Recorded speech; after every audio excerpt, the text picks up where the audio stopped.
अस्सलामुअलैकुम। आज हम है ना कुछ दीन की बातें करेंगे कि हमारे अंदर दीन किस तरह से आए। तो सबसे पहले तो मैं ये बता दूं कि अल्लाह ताला का हमको दुनिया में भेजने का कोई मकसद था कि मेरा बंदा दुनिया में जाएगा और मेरी इबादत करेगा और मैं उसको जन्नत दूंगा।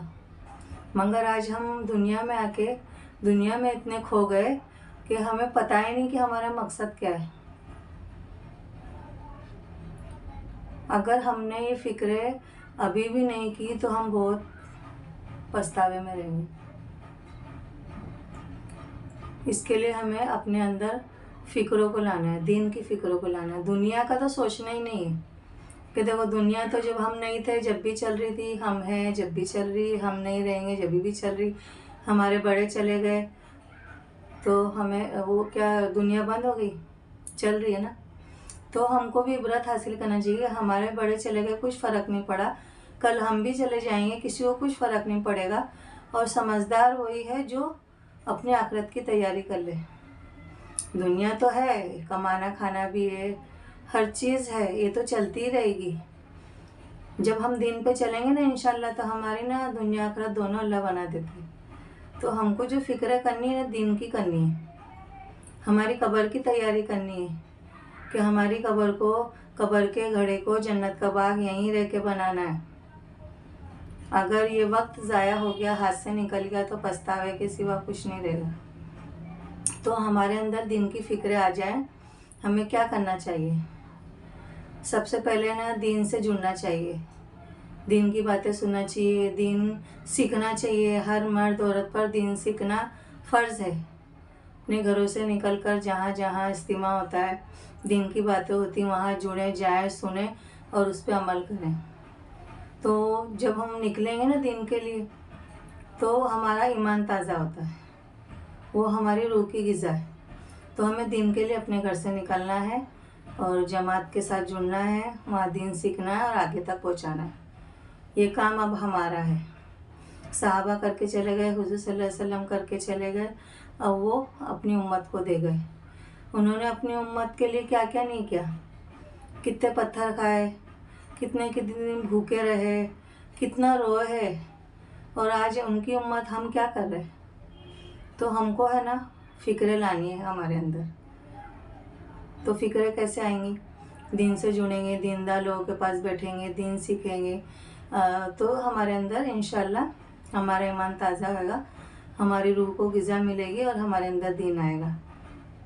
क्योंकि जैसे हम दुनिया की फ़िक्रें करते हैं, हमको खाना बनाना है, हमको बच्चों को छोड़ना है, ये करना है, वो करना, जो भी सब हम टाइम टेबल से कैसे फ़िक्रों को लेके चलते हैं तो हमारा सारा काम हो जाता है।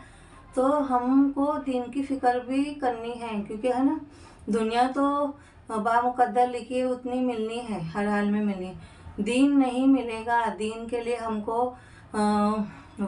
वक्त की कुर्बानी देनी पड़ेगी, पैसे की कुर्बानी देनी पड़ेगी, अपने घरों से निकलना पड़ेगा, दीन सीखना पड़ेगा। ये बगैर कुर्बानी के दीन हम तक नहीं मिला। कितना सहाबा ने अपनी जान दी, कितनी कुर्बानी दी, अपने घरों को छोड़ के, अपने बीवी बच्चों को छोड़ के निकले। तो ये बहुत मेहनत से और बहुत उससे दीन हम तक पहुँचा है।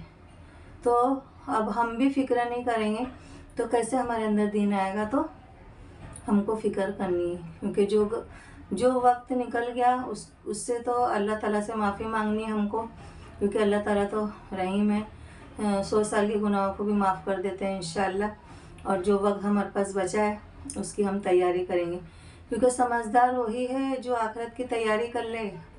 अपनी कब्र को जन्नत का बाग यहीं रह के बनाना है। वहाँ कब्र के जाने के बाद कुछ नहीं होगा पछतावे के सिवा, वहाँ कोई नहीं होगा। अगर अल्लाह नाराज़ होंगे तो कौन होगा वहाँ हमारे साथ? कोई भी नहीं होगा। घर वाले भी सब जाएंगे और छोड़ के आ जाएंगे। जिन घर वालों के लिए हम नमाज़ छोड़ते हैं ना, उनके कामों में लग के, उनके पसंद के खाने बनाने में, उनकी पसंद को सब करने में, यही अपने हाथों से रख के हमको कब्र में आ जाएंगे, फिर मुड़ के भी नहीं देखेंगे। हमारे बड़े चले गए, कौन उनकी कब्रों पे जा रहा है?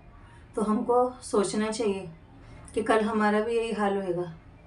तो हमको हमारी फ़िक्र खुद करनी है, दूसरों के ऊपर डिपेंड नहीं रहना है। तो इंशाल्लाह कोशिश करेंगे ना, इंशाल्लाह ज़रूर हमारे अंदर दीन आएगा। जब तक कोशिश नहीं करेंगे, फ़िक्र नहीं लाएंगे अपने अंदर, तो कुछ नहीं होने वाला। और साथ साथ में दुआ भी करेंगे अल्लाह से, और अल्लाह ताला ज़रूर सुनते, हर दुआ कबूल होती है। क्योंकि ये सोचना चाहिए जो हम ज़मीन के ऊपर कर रहे हैं उसके नीचे जाके हमको भुगतना है। और अल्लाह ताला ने जब हमको दुनिया में भेजा था, कोई मकसद था कि मेरा बंदा दुनिया में जाएगा, मेरा कहना मानेगा, मेरी रज़ा वाली ज़िंदगी गुजारेगा, मैं उसको जन्नत दूंगा। तो आज तो हम भूल गए, दुनिया में आके दुनिया ही हमने सब कुछ समझ लिया। बस यही हमारा असली घर है, ये हमारा असली घर नहीं है।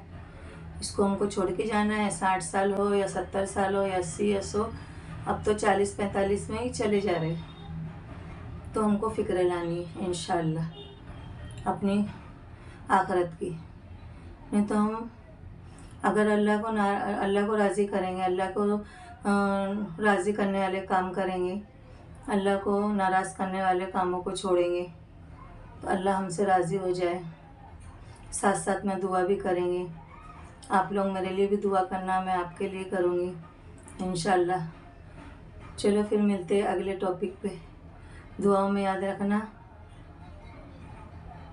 अल्लाह हाफिज़।